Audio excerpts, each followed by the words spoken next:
Good morning, everyone. Welcome to Gulfstream today. Ron Nicoletti along with Brian Nano. It is Sunday, and we have a really nice day here in South Florida. We got a fast main track. We got the all-weather Tapeta to deal with this afternoon. And Brian, $250,000 in the Rainbow Six. Big balloons out there to have at it. Yesterday was pretty chalky on a sequence I thought was mighty difficult, Ron, so I was way off base. We'll see what we get today. 11 races on tap. You've got your ticket coming up, and we've got a good card to get right into. Yeah, let's get right into it. The first race is going to be about 5.5 on the Tapeta. Maiden claim is 3 and up, 12-5. Scratch the 3. Futuristic, Brian. Let's see your ticket first. Yeah, we got $42. It's the old kind of sort of a little bit of a pyramid here. We'll get to the opener, 3 deep in race 2 with 12 o'clock on top. Here's the single Grand Avenue Girl in race 3. It's 21 is the order in race 4. And there's the big spread in race 5, Ronnie. That's the one I thought was wide open. My long shot play of the day, D. Silo at 30 on the line. 30 on the line. I'm liking that. Whoa. Well, getting back to this first race, Rare Jewel is sitting on a winning performance after making a 5 wide. We're going to go back and show you this real quick. I'm going to show just before the 8th pole home. When this horse starts to drift out, you're going to see it there, the number 10 that day. That's Rare Jewel. Sitting up there at 3-1, and then sort of says, wait, I think I got to go next door and see what's happening. Starts to drift out there. And you thought this horse was home free. Ooh. So this is sort of thing. And here comes this horse, Bing, and gets him at the wire. You can see he still continues to drift a little bit and gets nailed at the wire.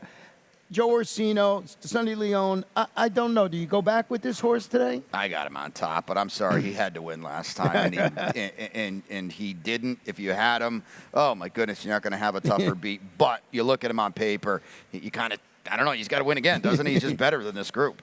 The 4 Black Steel you have in second, dropping to this level today, followed that second at 16, then comes back and doesn't run well against 25s. On the all-weather. I'm going to tell you what, Arno Dobler has a chance to sweep this early double. He's got major players in both of these races. Ronnie said he didn't see out the 2 turns last time. Check out that debut. It fits nicely. He's lightly raced with upside, too. And another 2, just real quick on Great Junior, hoping to keep a straight course through the learn. Veered out and finished 3rd in his local debut, but it's Jose D'Angelo. Second start over the Tapeta. I like that.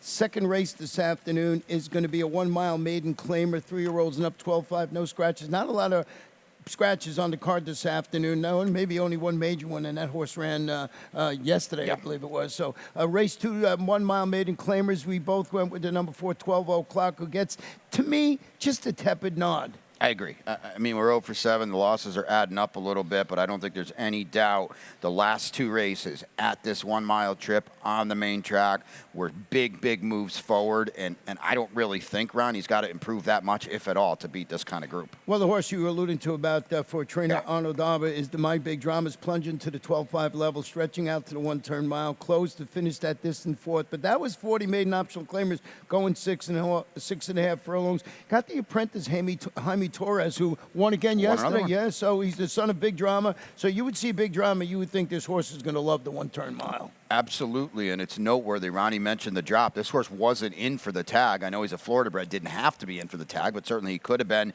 Gets a lot of weight from the rest of these. We've seen a very limited sample from Jaime Torres. He looks okay, though. Yeah, and Watch the Loot should be moving in the right direction. Returned from about a 6-month layoff to finish 4th. So you think if there's any progress, it's Joe Orsino, and he's got Miguel Vasquez in the saddle. I'm with you there, too. So there's a couple different ways you can go in there. Race number 3 this afternoon, and that is a 1.70 about distance on the Tapeta. Allowance optional claimer, fillies and mares 3 and up, or optional tag of $62,500. It's a really nice race. Scratch the 2 Starship Nala.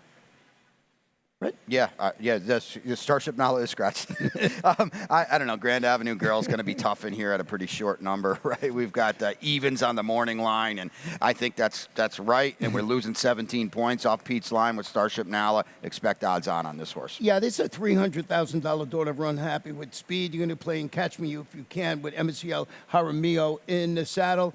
Empress Ellie, this is the one that scratched out of yesterday to run today. It's a daughter of American Pharaoh, drops a notch. She hold on, and she beat Miss Uella, who came back and scored impressively yesterday as the 3-5 favorite. I agree, and I do think Empress Ellie is the main danger, but with that being said, she's got a ways to go to get up to Grand Avenue Gal. Here's the interesting horse in the race, I think, and it's the number 4, TikTok Famous, who was beaten only a half length, went third. That was in the $65,000 Seller Shiraz, went third last November. And that was on this Tapeta surface, ran well going long on the turf after that, comes off the bench for Safi. He's 24% with a stretch out move. Here's the sneaking in the race with Edwin Gonzalez in the saddle. I agree. She was in a really tough spot last time, sprinting. You see Miss Aramet, you see Poseidon's Passion.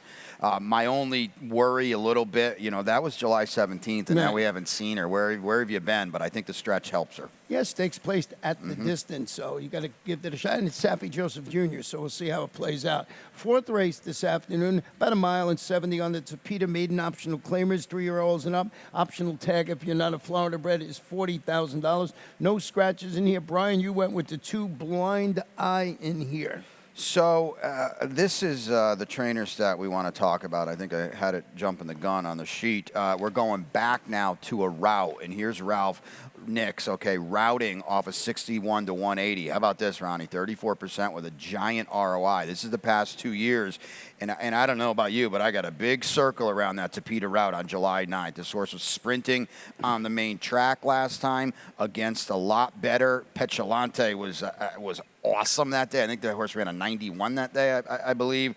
I want to look at that Tapeta route, 2 back. That's the race I'm trying to get back to, and if he does, big player in here. Ridden today by Sean Bridgman. I did go welcome back, Sean Bridgman. Yeah, Sean Bridgman, that's right. He hasn't been here in a while, right? The number 1 Globes is where I went. It was turning back slightly after returning from the layup. Finished that rallying second against the same level, I thought. Going 8.5 furlongs on the all-weather Tapeta for Juan Alvarado. Edgar Zayas handling the 2nd consecutive start from the rail. So Globes you also had on your ticket. And then the number 3, Nothing Comes Easy. Wellman 2nd at this level. That was back in June. Given some time off. And talking about Ralph Nix, look at this stat. He's 30% with the 61 to 180-day layoff. Chantal Sutherland returning on this son of Medagdoro. So he's got stats with Blind Eyes and with this 3 horse in here. So it's going to see which one gets the job done today. Chantal is 7-2. Chantal here, there, and everywhere. Up at the Parks, Meadowlands, right back here to battle here at Gulfstream to wrap it up on a weekend. Yeah, these jocks can fly. It took me about 6 weeks to recover to do all that flying in one day. The 5th race is about 1.70 miles on the Tapeta. By the way, we got an 11-race card today, and the Rainbow Six is going to start in the 6th. 1.70 on the Tapeta. Claimers 3 or 4 and up. Non-winners of 2 races in life. Scratch the outside horse, My Man Flint. And this is where you took 8 or 10 horses in the race.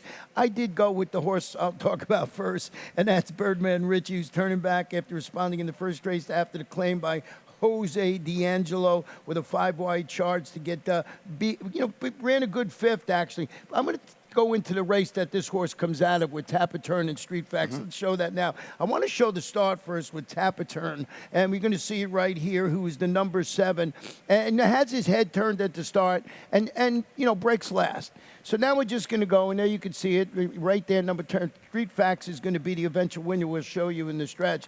But Tapaturn had to take the overland route. You're going to see turning for home now. He's wide out there. There's the 6 Street Facts, and there's the 7 Tapaturn. So I'm going to make the case that I thought the 7 ran a better race than the 6, even though the 6 is going to get up and win for Edgar Prado and Antonio Sano today. There is your 7 on the outside with the 6. And Birdman Richie right in the mix with all of these 2. He was the 10 horse and just got swallowed up at the wire. Old Tapaturn was my long shot that day, and he ran. He was okay. He was almost 7-1 that day. I mean, certainly Tammy Levy's done a good job with him.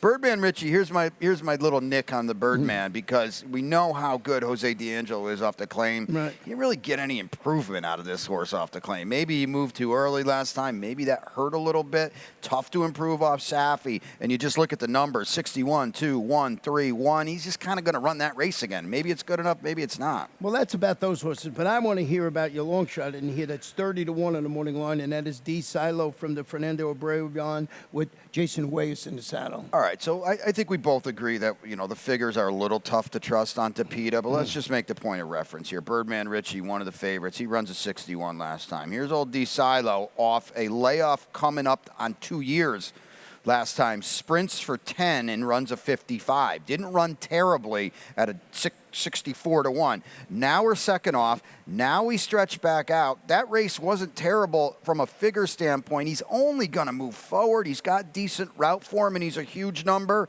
in a race, Ronnie. I'm throwing something at the wall and see if it sticks. Yeah, and he's only 31 today. Last time he was 64 to 1. So. Can't beat that. What about Street Facts here? We showed won that race last time. He ran right by the two horses I have, Birdman, Richie, and Tapper. He ran right by him in the stretch. It's hard to say no about that. Two-time winner. We've talked about it a lot. Two-time winner in a race littered with one-furs. That's a big deal. You got a stat here on Antonio Senna. Yeah, here's another one, too. This is a pretty good stat for Antonio. I mean, it's not a huge sample, but check this out. 4 for 12. Last out winners in Tapeta routes. This is a good move for the barn. And I put 9 months because we're coming up on a year. And I think, a lot of trainers, it took them a little bit of time to get used to the Tapeta. So I wanted to feather out the first few months when I pulled this stat. Let's look at the last 9. Antonio gets a feel for it. That's a big number, Ron. 9 months. So that's it, 4 for 12. Yeah, he does a good job. So we're going to take a short break. When we come back, we will have my Rainbow Six with a $500,000 gross jackpot guaranteed pool today in Rainbow Six. Be right back.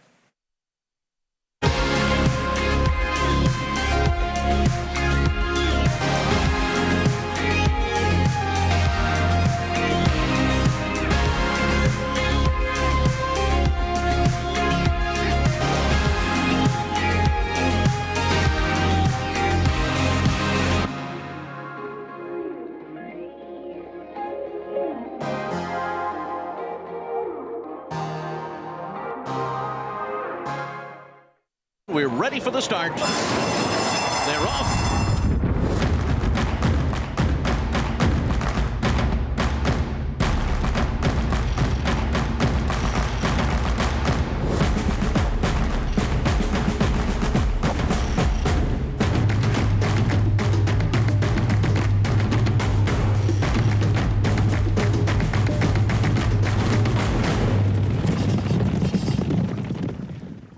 Welcome back to Gulfstream today, Ron and Brian. 6th race this afternoon, 1 mile and 1/16th on the fast main track. Claim is 3 and up. Don't forget, this mile and the 16th is the first finish line finish today, so keep that in mind. And Dennis will be running up there a little later on. That is race number 6, but that is where the Rainbow Six starts. We'll talk about this race, and we're going to show you my 4320 ticket here. Got some coverage in race number 7. I went with Nova Fola on top, and then in race number 8, I'm going with Trevest. If this horse could break sharply, 6 feet apart, hard to capture.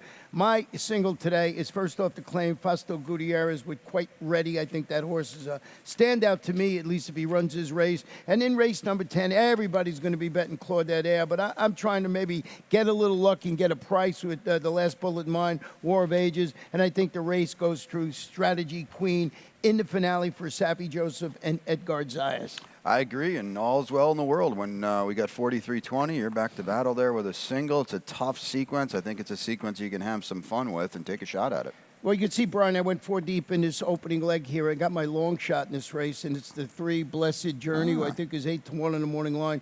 A previous winner at the distance, so I like that. Stretches out first start since coming up empty. But that was going on a mile on a wet track. It was during July.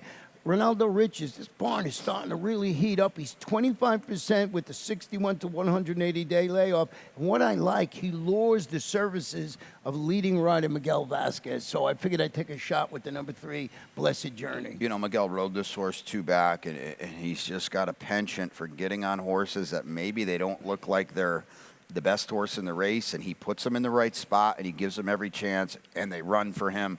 Listen, I agree with you. I picked Meade. I don't really trust him at all. I have no problem at all for someone like yourself thinking outside the box a little bit in this race. Yeah, Meade, 2 to 1 on the morning line, stretching out to the mile and the 16, made that Miller move to get the lead, but he was second. Going to be ridden today by Sonny Leon because Miguel Vasquez is going to go back to Blessed Journey, so it's hard to play musical jockeys. You don't know the ramifications, what was going on in there, so I believe that was the situation. But Meade is certainly a major player. And then you got One-Eyed Jack. You would think, I think, might take the bulk of the betting action. Yeah, both of these horses will kind of bottom out the board a little bit, 2 to 1, 5 to 2 on the line. I think that's the right order. They're going to be pretty stiff favorites, but neither of them, I don't think either of them have to win. and especially Mead, I'm not sold that the 2 turns is his jam. Yeah, so, just a good way to start the Rainbow Six. You want to go a little deep in there, or maybe you find a single. Now, race number 7 this afternoon is about 1.70 miles on the Tapeta, and this one is maiden claiming 2-year-olds. Nice full field of 10 to kick off our late pick 5. These are going to be, maidens going to be running for $35,000. Interesting to see your ticket. It's $54, and that's kind of, that's my limit. I don't love giving out these kinds, but I think it's a tough sequence run. We'll get into this race in a second.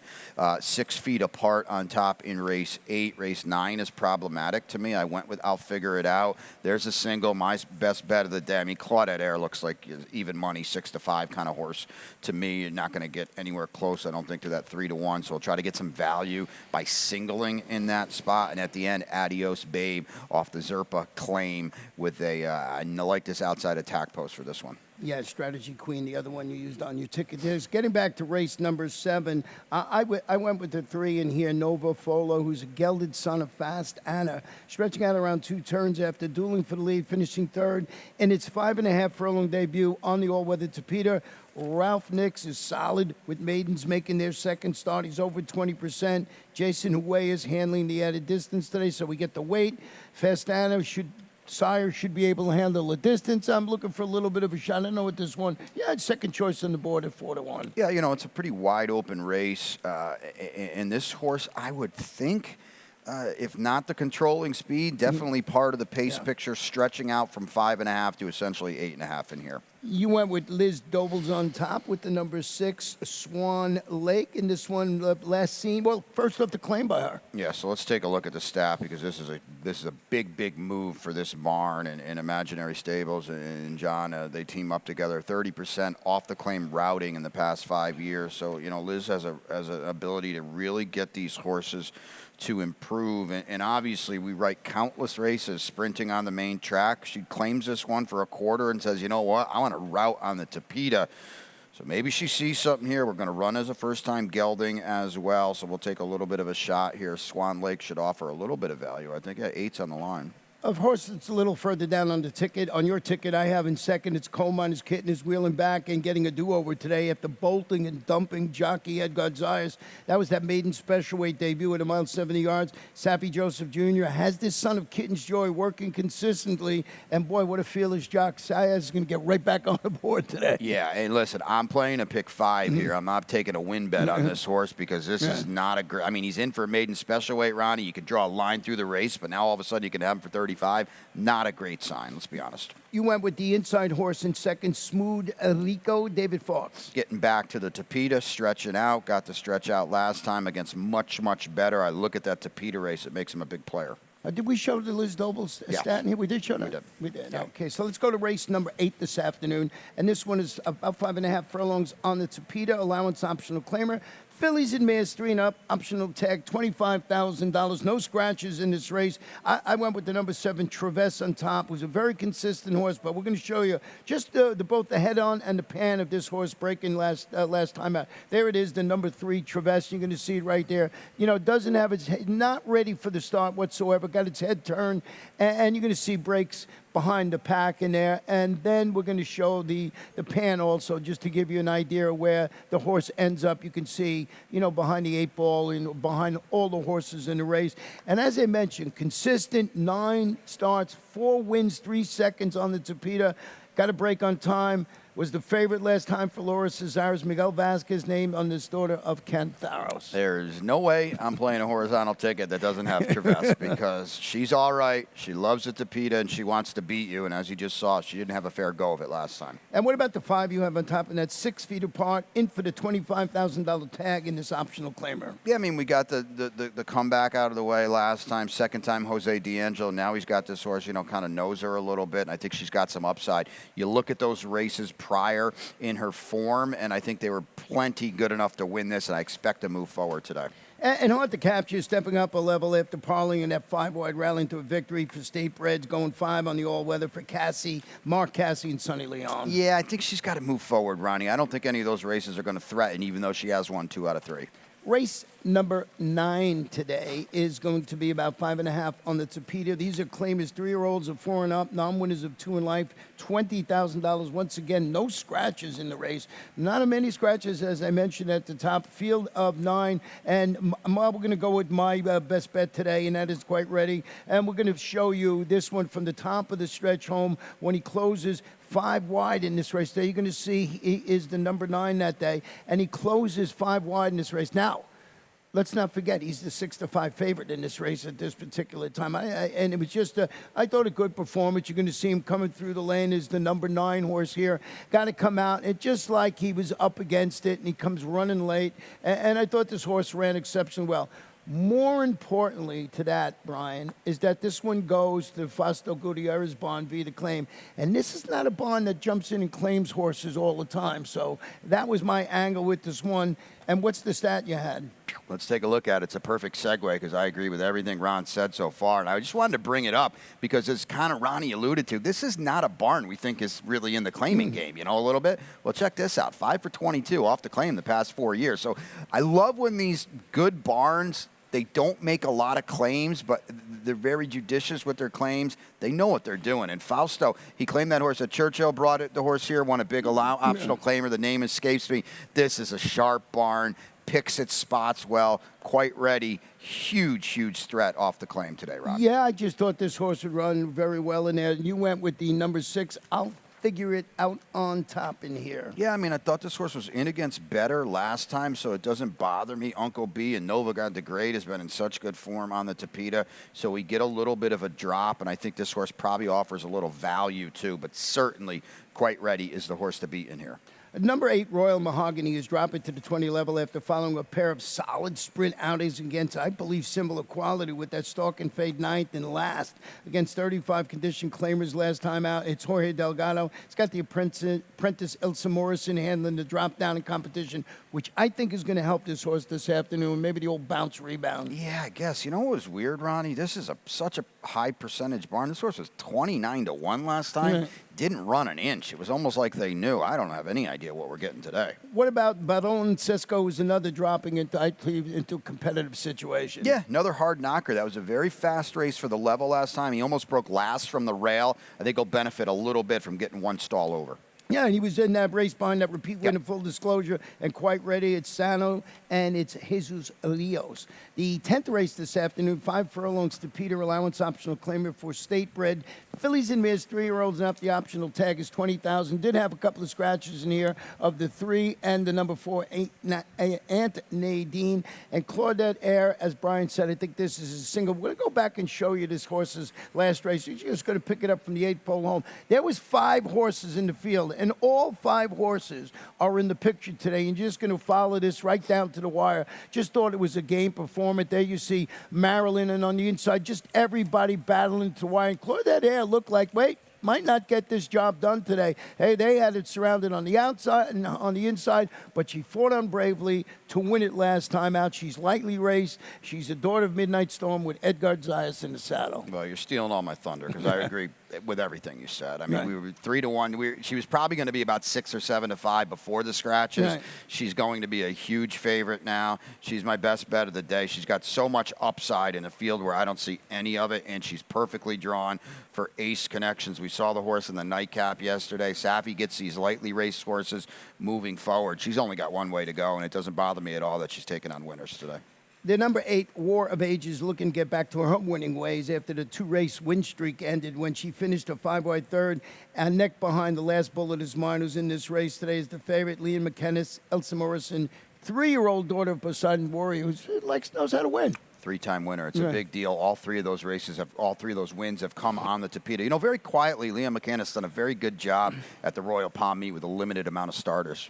Let's go to the 11th and final race on this Sunday card, and we're going to the fast main track at 6 1/2 furlongs, claiming fillies 3, 4 and up, non-winners of 2.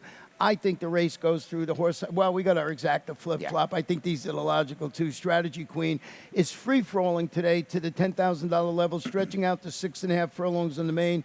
faced considerably tougher before both going long and short, actually, on the Tapeta. Safi Joseph Jr. adds blinkers and has Edgard's eyes handling that surface switch today. So there's a little bit of guesswork there. There is. And we've talked about this the other day where, Safi's got so many good horses in the barn, and obviously this one's not necessarily fit in the program. The drop doesn't really bother me with, star barns like this because they don't mind getting a win. If you want to claim them, go right ahead. I got someone else better to take the spot, and I kind of think that's what's happening with Strategy Queen here. And the horse you do have on top, Adios Babe, goes to the Gilberto Zerpa barn after that claim. That's it right there, off the claim for a huge barn, and comes in off a win, too. And I've said this time and time again, you come into these lower-level claiming races off a win, I think it's a big deal. Edgar Perez has been riding great form, will be in the saddle again. Then Mina Grita, we have the same try up there, basically just flip-flopping around. Mina Grita dropping from her own Minguette, prompted pace and faded. Elsa Morrison, a little bit of a shaky drop down with that one. A lot of speed in this corner. Barn won yesterday with a horse they bet off the board, that first-time starter. Well, that's the 11 races, but of course we have our lightning round to go, and we got some really nice races we want to show you. Yeah, the Lights at Broadway was good. Oh, man, if you bet the runner-up, you deserved a heck of a lot better. Cheerful Charlie in the Armed Forces. We'll take a look at the stretch run. Big effort. You got to give the winner all sorts of credit, but wow, the runner-up ran huge. Yeah, ran really good in this race and just gets up there under shadow of the wire. And that was all. This horse just ran. The winner just won 2 weeks ago. So coming back, they were a little concerned about that. And then we had Lamplighter Jack. Huh? I got a golf clap to this horse. I didn't like him yesterday. Pete nailed it on the line as the 2-1 favorite that went off at 9-5. This is a cool horse, Ronnie. I listened, dead wrong, and I've never been happier to see a horse win because Joe Orsino and the crew have done such a good job with this horse. He wants to beat you. He keeps finding. That's what we put up there, finding, and he just runs them all into the ground. I'll tell you what, Ronnie, they might have went around 3 times. The runner-up wasn't getting by. It was a cool horse, Ron. Gee, thanks. That was my single in there, so... with the 5 horse. What's your best bet? What is my best? Oh, we got Claudette, right? We got Claudette, right? Yeah, and then long shot. Well, what's your best bet? My best bet this afternoon is, there it is, quite ready. We're a little confused. 2-1 on the board. That's the first off the claim by Fausto Gutierrez. Big number for me for the long shot. I'll tell you what, my long shot ends the early pick 5 as well. D. Silo at 30 on the board. He'll be a big number. Taking a shot. And mine is in race number 7, I believe it is. Race number 6, Blessed Journey, 8-1 on the board. That kicks off the Rainbow 6. Trying to get a little bit of a price in there. And we got some, I want to see how your 30-1 shot runs in there. And, on Friday, not only will we be back here, our sister track is opening up. Yeah, our friends out in Acadia there, Santa Anita is going to open a big like fall meet, we'll call it, with several. You got you're going to see WAYI there. Those are win and you're in Breeders' Cup Challenge races. There's a plethora of them out there at Santa Anita. They've got the Awesome Again that's going to send some horses into the Breeders' Cup Classic. So certainly a lot of excitement out there out west. Yeah, and that will be on Friday. So it just adds to the really nice fall campaign and all the first tracks. It's going to be a good fall campaign. So good luck with all your selections here throughout the day. We're going to turn it over to Pete Aiello with all the scratches, jockey changes that you might need.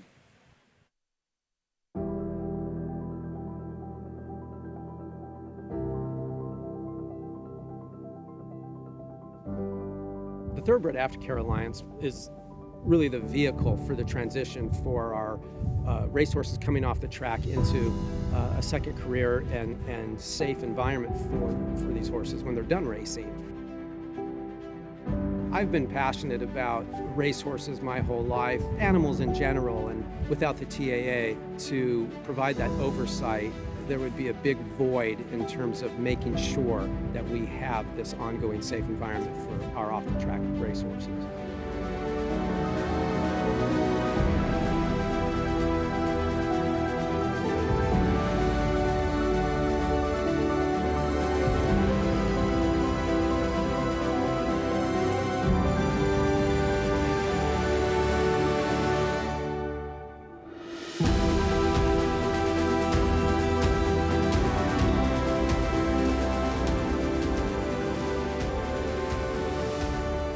I'm excited about the undertaking and excited about working with our board and our team at the TAA to continue the wonderful process progress that has been made. So I'm very excited about what the future holds.